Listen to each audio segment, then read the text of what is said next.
Welcome to Ten Talks, conversations about brand, culture, and the magic that happens when these forces collide.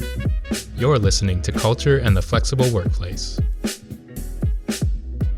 Hello, everyone. Thanks for joining us today for this important conversation. You know, a lot of us are talking about COVID-19 right now and how it impacts our work lives. We've all somehow experienced a significant change, most likely, in the way that we're working. And some of those changes have been positive, but some of them on the other side have been challenging and can cause an unsettling feeling for both employees and leaders and managers within an organization. Many of us are exclusively working from home, which starts to lead us to question some things. What changes will continue once we're through the pandemic? But also, how should leaders proactively plan for what's ahead when it comes to their organization and their business? And what impact will we see overall on business as we move forward? There's a lot to consider, and there's several unanswered questions for all of us, but we are here to tackle all of it today. That's the good news. My name is Mikaela Hunt, and I've worked in local TV and radio for many years, and I'm happy to be having this very frank and informative conversation on culture and flexible workspace with the ladies of TENFOLD. Rachel Friedman, the founder and CEO of TENFOLD, and members of the team, Janie Weisman, who's the culture practice lead, and Sherman, who is the director of business development, joining the conversation. So first of all, ladies, thank you for being here, and thank you for opening up this conversation for so many of us that need it. Thank you, Mikaela. We're really excited to have the conversation with you today. So Rachel, I know this from the work that you've done. TENFOLD is uniquely suited to really have this conversation with us. Can you tell us a little bit about why? Yeah, so for those people who don't know a lot about TENFOLD, we're really focused on helping our clients live their brand. And we do that through leveraging the workplace as an opportunity to really convey and connect the brand and culture story between associates as well as visitors to the space. And then we also really focus through our culture practice on helping clients define and articulate their corporate culture and then to activate it or to manage it. And so when we started to think about these changes that we're seeing in the workplace and what of those changes are going to be enduring changes, put us in a unique position to really sort of put those two pieces, place and culture, into the context of the ability for us to help our clients bridge this gap that they're going to experience between the virtual workplace and the physical workplace. So Rachel, I'm familiar with some of the fantastic projects you've done around the country with TENFOLD in the physical spaces. Can you share a little bit about that and how the TENFOLD is working on our virtual spaces? So we work across a variety of industries and a variety of sizes. So from multi-billion-dollar brands to small privately owned businesses, we find our clients are all very interested in how they can really build their brands from the inside out. So what we do is we always start through the lens of culture, because what we see is culture being really the unique differentiator of businesses. And if they can leverage that culture for their source of competitive advantage and differentiation, we want to help them sort of take that to the next level. So Janie, how has this pandemic, let me ask you this, impacted culture in the workplace? What are some of the things that you're hearing? So it's been a really interesting journey for culture during this pandemic. I think that in the beginning, employees really tightly to the culture of the organization. And now we're, almost 90 days in here in the state of Ohio, some states longer, some states shorter, and things have sort of become habit. And what we're finding from a culture perspective is this pandemic is shining the light on all of the things that make culture so magical for these organizations and the things that really are the foundational ties. But in the same token, it's also putting a flashlight on some of the weak spots in the areas organizations really need to focus on, maybe some transformation or bolstering. And I think it's been pretty eye-opening for the executives when it comes to that part of it. Rachel, you said something interesting as we started about culture from the inside out and what organizations and businesses should be aiming for and what you specialize in at TENFOLD. But there is such a difference between that physical environment and that virtual environment. What is offered that the other can't? Let's talk a little bit about that. Yeah, and I think that we've seen as people have gone home to work, and the same is true for us at Tenfold, that we're uncovering that we can do this. We can be productive, we can be collaborative. But I do think that our experiences in the first few weeks were sort of surprising and exciting, perhaps, and I've described it as being a little manic because we've all been so hyper focused on what we need to change and how we need to change our habits and how we're engaging with our clients, which can all be very energizing. But after sort of a period of time, week over week, I think what we've also seen with ourselves and with clients is that people are starting to feel fatigued from that. And so we're seeing a bit of a life cycle to that curve. And now that we're, in week 10, 11, 12, 13, that we're starting to see people really struggling with a sense of motivation, a sense of focus. And that even proves true for people who don't have distractions at home of children or spouses, that they're talking about having some challenges in focusing and feeling really connected to the organization. So I think that those types of things are related to not being in the physical environment, although, there's a trade-off. So some of those trade-offs are lack of commute time, being able to devote that time to other things in people's lives, finding a better sense of work-life balance. And so ultimately, I think that where we're going to come out of this is that there's going to be a balance, and that it's going to be really important for companies to figure out how to strike that balance between flexibility, so having some ability to have a work from home strategy, but balancing that with all of the benefits that the physical environment gives us. And one of the things that we talk about at Tenfold are these micro interactions that happen in the workplace. So all of the unplanned and spontaneous meetings that you have with your team, or people who you are just colleagues, or people that aren't even part of your organization within the company, those micro interactions are really important. They're really important to the overall employee experience. And when you're not able to have those because every single interaction has to be planned and scheduled, it's impacting things like learning and development opportunities. It's impacting relationship building. It's impacting mentoring and coaching relationships. It's impacting how companies innovate and create and ideate. And all of those things are really foundational to great company culture. And as a result, great company performance. But I think doing anything over text as we're working on our systems is hard. And those micro interactions that you're talking about, where it's not a planned face-to-face meeting or computer-to-computer meeting, it's a real challenge to hope you're being read right sometimes. Yeah, well, and it's oftentimes, I think those are the things that you don't realize that you're missing. And you don't realize what the impact of missing those things are until they're gone. And so my concern, and really why we're really passionate about this at Tenfold, my concern is that I don't know that companies are fully grasping what that impact is to their culture and getting in front of it so that they can really be planful and thoughtful and meaningful about creating a consistent work experience where employees have one foot in the virtual workplace and one foot in the. So Haley, I think all of us who are working from home have struggled with boundaries because our physical environment currently is meshed with our family, our pets, and everything else.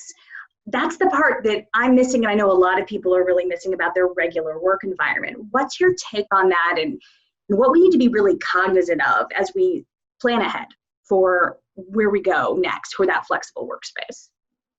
Yeah, I struggle with this myself, Mikaela. I am currently sitting at my kitchen table to do my work. I'm having Zoom meetings there. I'm meeting with clients there. I'm watching presentations from our design team there. But that's also a space where I have dinner with my kids and my family. It's also a place where I help my daughter with her homework. It's a place where I'm gluing things together on a craft project with my middle daughter. And so my ability to compartmentalize and to focus and to be productive at now my kitchen table looks a lot different than it did when I was at the office. I've really kind of reframed the conversation. It's no longer work-life balance, it's work-life boundaries. And there really aren't any boundaries anymore. And I've really struggled not having a physical workplace where I can go to be an employee, and an employee really first and foremost. Yeah, and I can completely relate to that too. I mean, especially, and I've heard this from a lot of people, is just not even being able to put the work down. So in terms of blurring those boundaries of just, people who have said, I've been working more hours than I ever have. Guilty. Yes, exactly. And I think, it's funny because there are times where I think, well, it's so great I don't have that commute in the morning, and mine's not a terrible commute. It be about 40 minutes or 30 minutes. But what I realized by not having the commute time is that commute time actually was my transitional time. It was the time that I left the workplace and I got into the headspace that I needed to get into on my drive home, and was able to walk into my house, into my home, and truly be present and interact with my family. And I've had a really hard time transitioning from my work life to my personal life while working in a 100% work from home environment. But it's the reason we need flexible workspace in the future, post-pandemic, to be able to get out of that physical boundary that we have right now. Couldn't agree more. We could spend 2 hours or more talking about specific techniques that you all discuss and the guidance you give, but let's really focus in on fatigue. And any of you who want to answer this, when it comes to fatigue and our employees, what are some signs, and what's the beginning of trying to help with that? I think the first thing that's really important for us to think about when it comes to fatigue is we have to understand the underlying irrational psychology that's going on right now. When COVID first hit, there was a lot of fear, and it was very at the forefront of all of us, right? We all were worried about our health and our safety, our family, our parents, our siblings, our grandparents, et cetera, our friends and colleagues. And as we have moved through this cycle, the outward fear has probably suppressed a little bit. But there's a reality here that I don't think a lot of people are thinking about. When you think about your everyday life, there is very little that we do on a daily basis that forces us to flee, right? And those sorts of things, when you think about operationalizing our lives, are things like visiting your financial advisor. Whether you realize it or not, you're planning for the end of your life, right? Visiting your doctor, things like that. But never in a million years would we have ever thought that going to the grocery store or going to work would cause us to subconsciously think about our own mortality. And that is not going away. Think about a lot of the fatigue. We started all of this with a tremendous amount of empathy for one another, right? Everybody has to individualize this. We all have our own sort of circumstances. But now we are 3 months into this, and the end is not necessarily in sight. We don't know what that looks like. And what we are seeing, what I have seen, especially in the clients that I'm working with, is and we're forgetting that even though we can go out a little bit more freely, we can dine at restaurants, things are opening back up, that fear is still there. And balancing that need for normalcy with this underlying fear is exhausting. And so to me, that is sort of the foundational starting point that we all need to recognize. And then it translates into all these other things that we're doing. We are still balancing a lot as individuals, as humans, as parents, colleagues, coworkers, et cetera. And I think too, some of the fatigue, just the physical fatigue. So there's the physical side of just sitting in front of a display, Zoom meeting to Zoom meeting, can be really physically exhausting. And then in addition to that, as human beings, we get a lot of our energy from other human beings. And as social creatures, whether you're an introvert or an extrovert, speaking as an introvert, you lack that human connection that can drive some motivation and inspiration, and just feel good feelings that we have, especially in organizations like ours that have great company culture, where we really love each other and we miss being around each other. And, a lot of clients who feel very similarly. And then lastly, I would say too, I think there's a little bit, I know I've experienced it myself, just a little bit of a loss of a sense of identity. When especially as a business owner and a founder of a business, to get up every morning and get dressed and go to work is just a very big part of our lives. And so when we're not doing that anymore, I think it can be tiring and fatiguing to sort of try to figure yourself out. It's like everything has changed and it continues to change. I think that's part of the fatigue too, is this kind of constantly changing landscape that we have. So we have to recognize, like, as leaders need to recognize it. So give me one step forward out of it. Is it a certain kind of conversation that we have to have next when it comes to that fatigue? Is it a way to survey our employees? Is that not the way to go? Like, what is kind of that next step to really get some good data for yourselves as leaders to start to address some of the fatigue? We need to be asking the right questions. And so if you are a very large organization, you have thousands of employees, the reality is you're not going to be able to have a face-to-face conversation with everybody. So it's perfectly acceptable to throw a pulse survey out there, but you have to ask the right questions. You can't ask people where they're at on a sliding scale, right? And you can't ask people, how are you doing? So you have to get very, very specific in the questions that you're asking and make sure that you're framing them in a way that are a little bit more what I would call polarizing. So force people to take a stand one direction or the other. Don't allow them to stay in the middle, and give them that opportunity. And then you have to really listen and read between the lines, because in reality right now, people are fearful for their jobs, they're fearful for their health.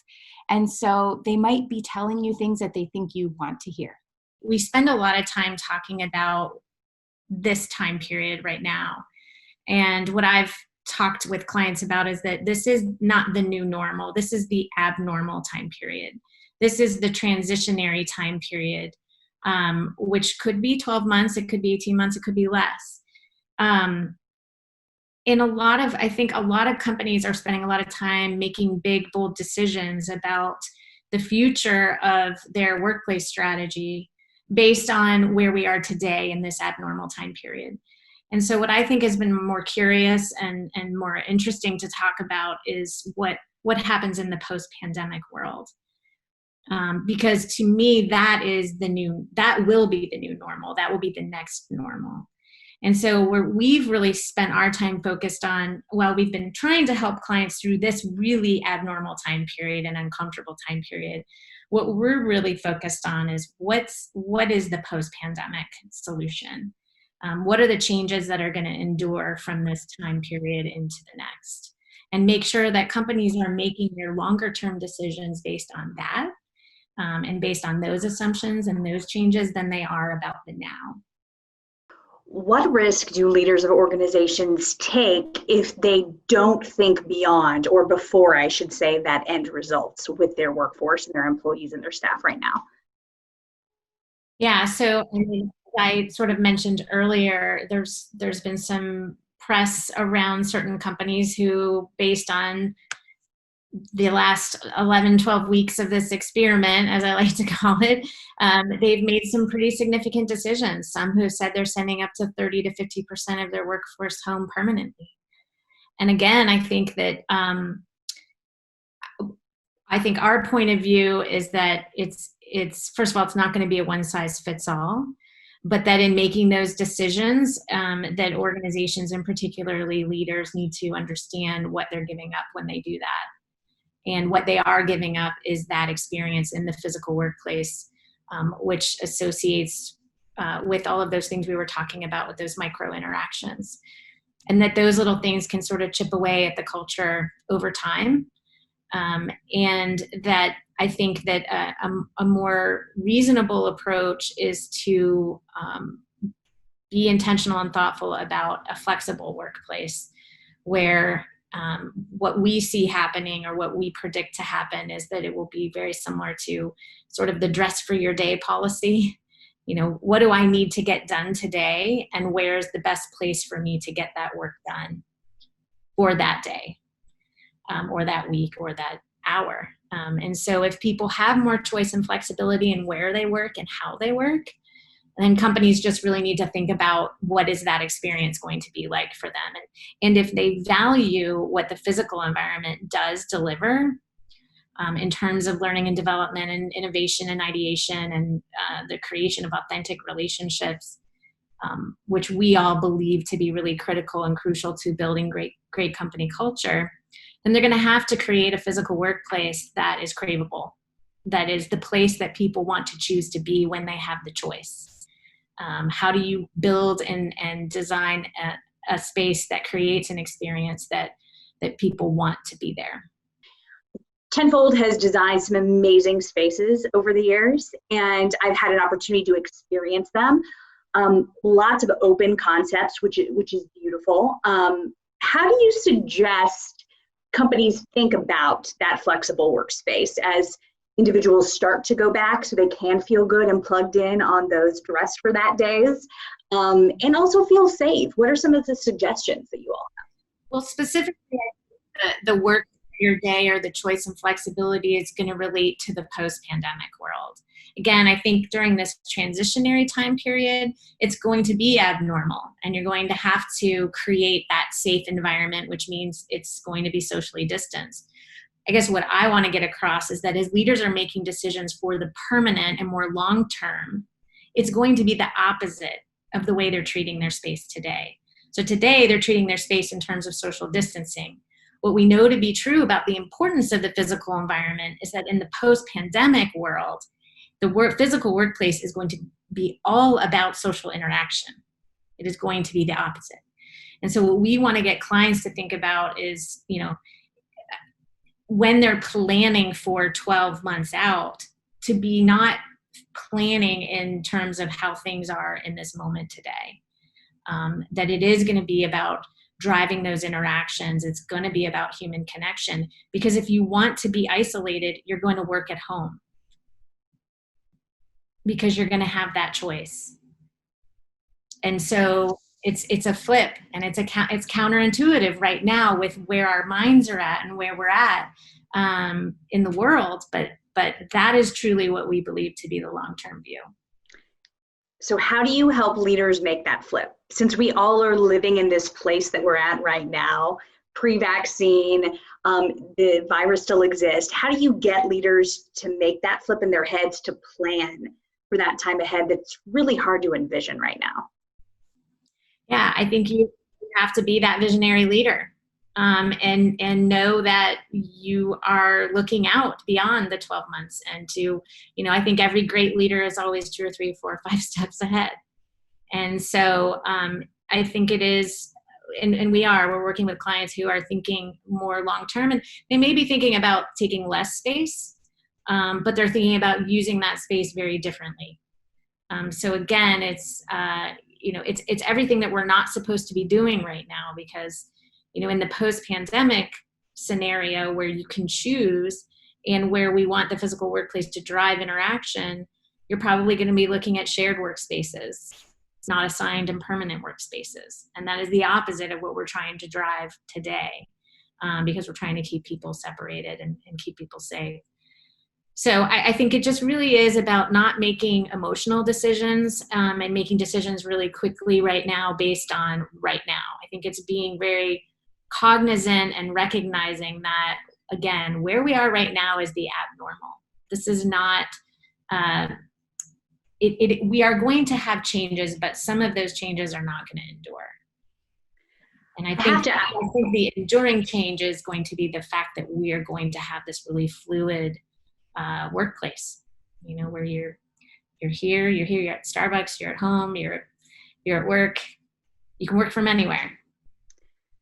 I have to ask the question because we know it exists. What about the organizations that aren't innovators? They're not inventors. They may not have that visionary leadership. I mean, everyone would love to have a visionary leader, but what about those groups?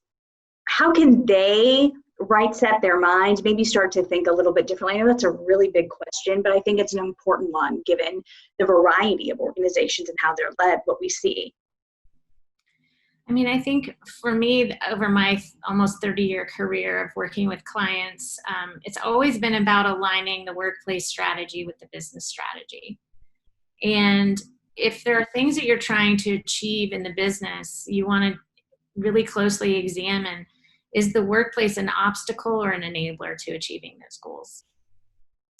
And so, in terms of firm survival, whether you're a big innovative and progressive company, or whether you're a cost leader that's focused on efficiency and having sort of a price cost leadership strategy, they both really are rooted in it really is the leader's belief that at the heart of it all, it's their culture that differentiates them.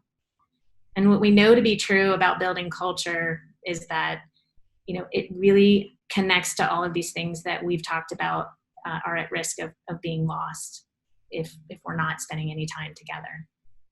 And so, I think that if you believe culture eats strategy for breakfast, if you believe that at the end of the day, it's the uniqueness of your culture that translates or transcends into the consumer experience or into your client experience, and that's why people do business with you. One of the foundational things that enables you to attract great talent and retain them and to deliver on your brand value proposition, then you have to take care of your culture first.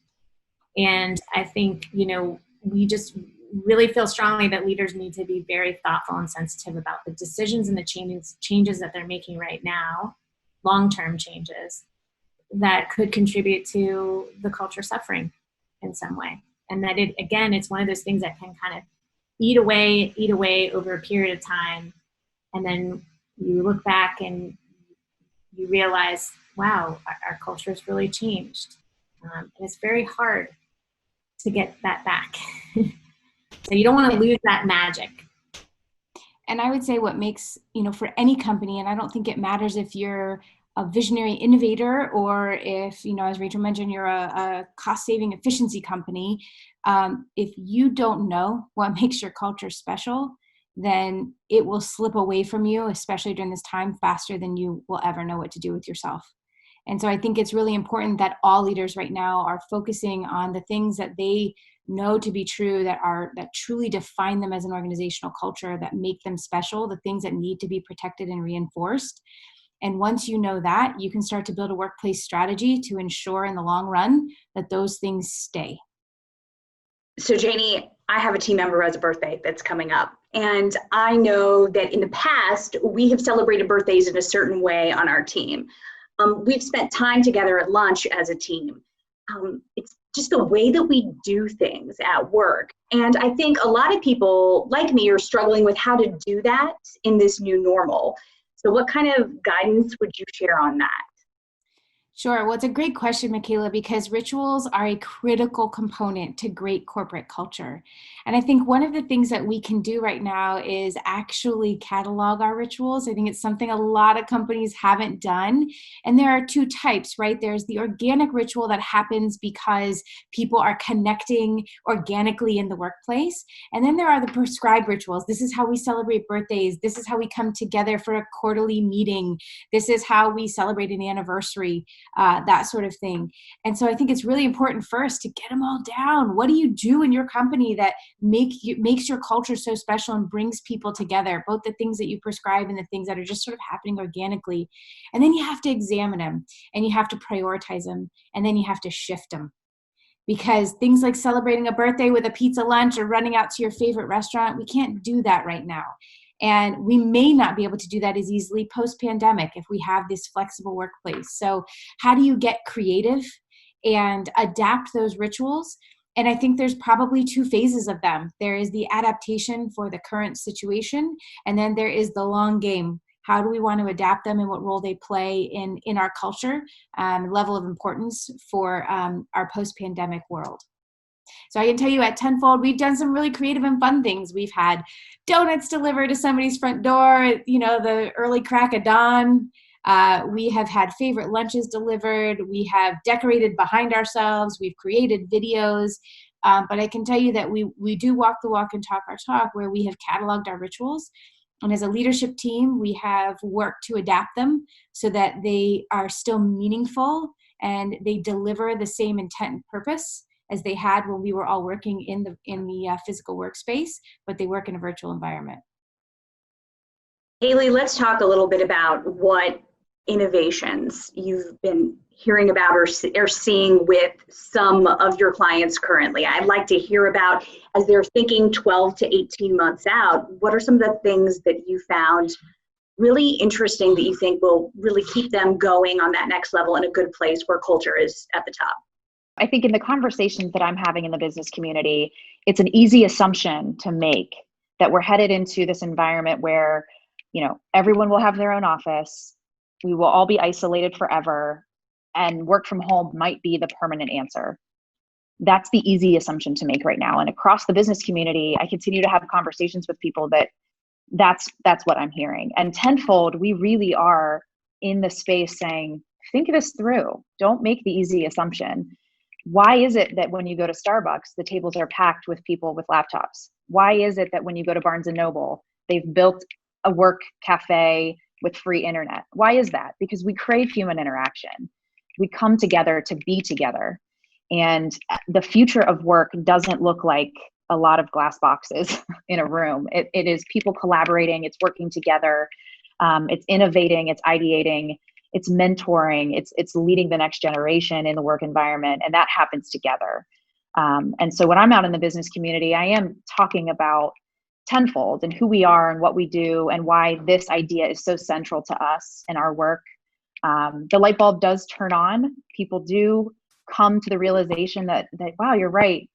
This is temporary. We are in a transition, and this is not a permanent, lasting, situation for the workplace. We will come back together, and businesses that hope to survive, and not only survive but thrive, will embrace that.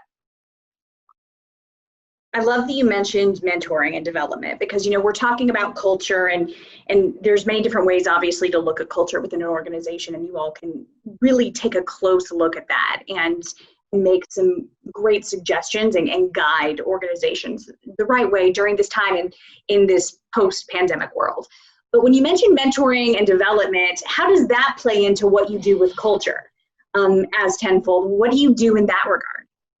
One of the stories I tell, Mikaela, kind of quickly, is when we relocated to our new studio here at Tenfold, we were in a much smaller space where we were all co-located. And I would host business development meetings and meetings with clients in a very open environment where the rest of the team was right there, so they could hear all of those interactions. And sometimes I call it sort of osmosis learning. You're not really paying attention, or you're not eavesdropping, but you do get the benefit of hearing and also feeling very connected and informed to where the business is going. And when we moved to our new studio, we actually separated our studio environments. We have sort of our design studio, which is where everyone has their heads down work and where we hang out together as a team. And then we have our collaboration studio, which is where we go for meetings, both internal meetings and external meetings. So when we relocated, all of those meetings that I used to have in the environment where we were all together were now separated. And as a result, people felt disconnected. They felt disconnected to me in some ways. They felt disconnected to where the business was going. They weren't necessarily informed as to, work that was coming down the pike. And they didn't have the benefit of sort of hearing me, to Haley's point, hearing how I might answer a question or position our solutions. And so never in a million years could I have imagined or anticipated that would be an issue. I didn't know it was an issue until it was an issue. And so it's very similar to that when you think about this separation and not being a part of a lot of the communications and the interactions that go on during the workday. And so what it forced us to do, which is the same principle here with managers that are kind of managing both environments, is it required that we implement some additional communication, and that we start to build that communication into some specific agenda items of meetings that we were having, that were planned and scheduled, so that we could report out to the rest of the team on some of those different activities that we sort of just, took for granted and no one knew was an issue until it became an issue. So that's just a small example, which was very eye-opening to me. that I think, again, it's like you don't know what you don't know. And what we're trying to do is just sort of wave the flag and say, we're just letting you know there are some things, there are some trade-offs, some landmines, some things to be aware of. We're not saying that people shouldn't have a work from home strategy. I think what we're saying is that we don't believe that it should be 100%. And we don't think that anyone should go into a flexible workplace strategy without a really solid, intentional, and meaningful plan. That requires reflection from leaders on a regular basis. I mean, taking time to really think about what it looks like now and what it will look like 12 to 18 months from now. We have to schedule our time to absolutely 100%. And I will also say, as a leader in an organization where I feel like, I can shoot from the cuff sometimes, or, just have more freedom in that, or if I'm passing by someone I haven't seen for a while, I can take 30 seconds to connect with that person and say hi and notice that they got a new haircut, or ask them about their, what they did over the weekend. Like, those interactions are gone. Yeah. Gone. And that's really, that's really, really hard. So you're right. What it requires us as leaders to do is to realize that one Zoom meeting that you have with your team in the morning, and we have ours at 9, every day, is maybe the only opportunity I will have to talk to someone or see someone for the day or for the week. And so it is requiring leaders to plan in advance. What is the message? What do I want to get across? And how do I get it across to them through a digital screen in a way that feels emotionally connected, where I can inspire someone and really motivate them and really sort of get that connection across so that they really feel part of something. And so that's the challenge for leaders, is to really understand what that message is, how they're going to articulate it, how it connects to their business strategy, how it connects to how they want their team to feel. And ultimately, how do I build culture in this environment? How do I protect and reinforce what's great and magical about our culture? And how do I help my team transform if we need to do that? How do we go on this journey of transformation through a digital screen? It's a challenge.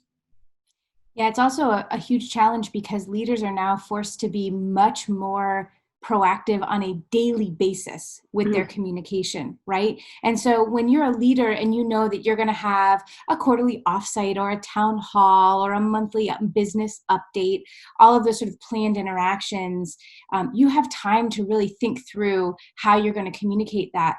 But in our environment, where you're splitting the workplace and more heavily into the virtual right now, but even as we look forward into the future, the reality is leaders are going to have to be thinking about that every single day. And in most organizations, if your teams are not feeling connected and they're missing that interaction, they're probably not going to speak up.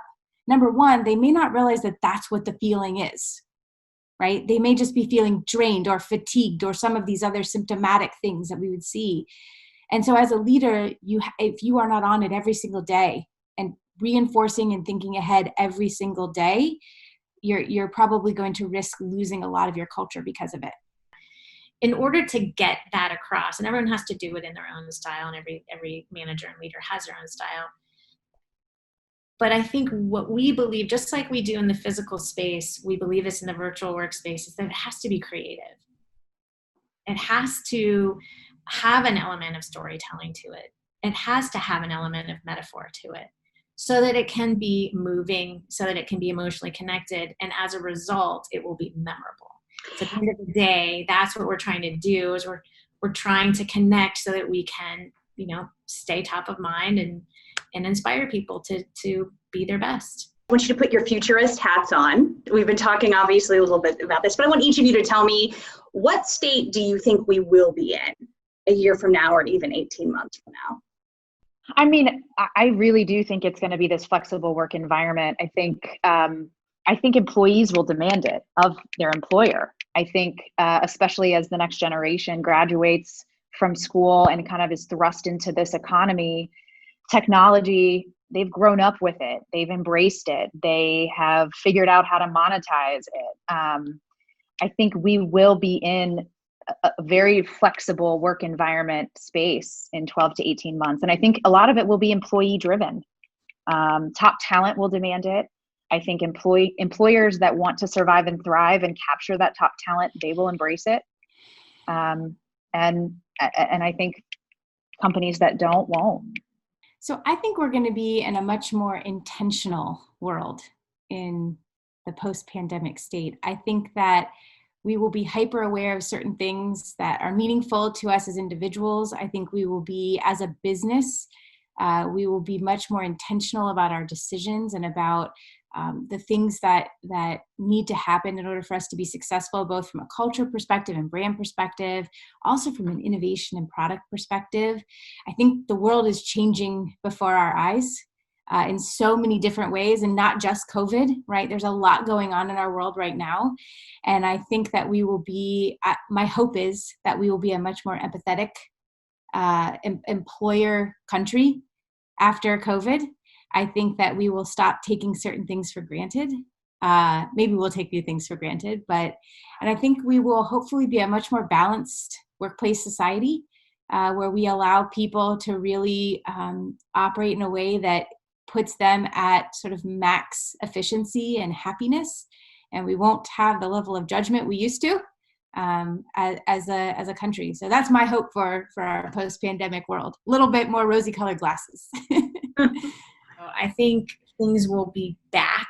I mean, I do feel like 12 months to your question, Mikaela, I think our economy will be back. I think we'll be sort of refocused priorities, as Janie described, I think is spot on in terms of our sensibilities and understanding, and really kind of having those moments of really trying to understand what's important to all of us. So I think we were, on that path before this happened, in terms of feeling like sort of in this age of transcendence where purpose really matters to people.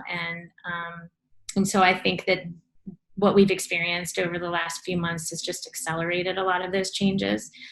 But what I firmly believe is that and it's not just companies, I think it will come down to individuals are going to have to really be planful and thoughtful about how they work and where they work and why they work, where they're working, so that they can be successful too. And I think that they will have to own that as much as the leadership in companies.